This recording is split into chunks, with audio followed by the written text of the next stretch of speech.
Eind 2007 verkeepert het bedrijf Dronriep 20 stiks vee naar Roemenië. Na controle dat blijkt dat een aantal kei besmet is met de veeziekte blauwtongen. Wielst in de verkeerpapieren stiet dat de beesten zo'n verklaren binnen.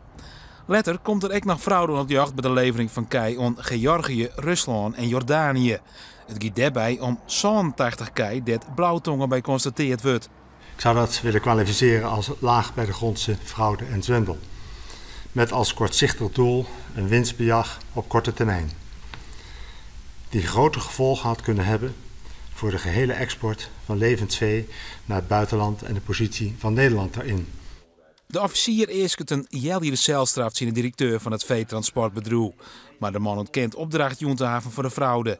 Die zo opzet wijzen trog een van zijn verkeepmedewerkers. Het minste is wel dat je enige bewustheid hebt dat er iets niet in de haak is. Kijk, en dan moet je dingen gaan doen. Maar op het moment dat je dat dus niet weet, ga je natuurlijk uit van het vertrouwen wat je natuurlijk in mensen hebt op het moment dat ze tot je personeelsbestand behoren.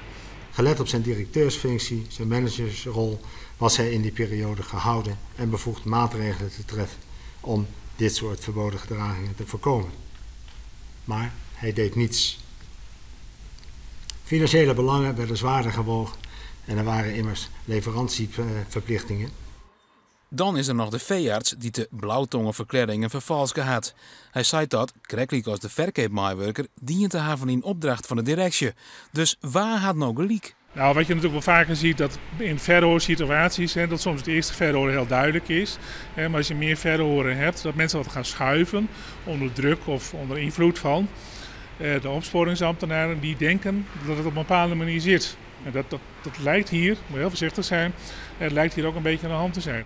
De veearts en de verkeepmedewerker komen morgen voor de rechter.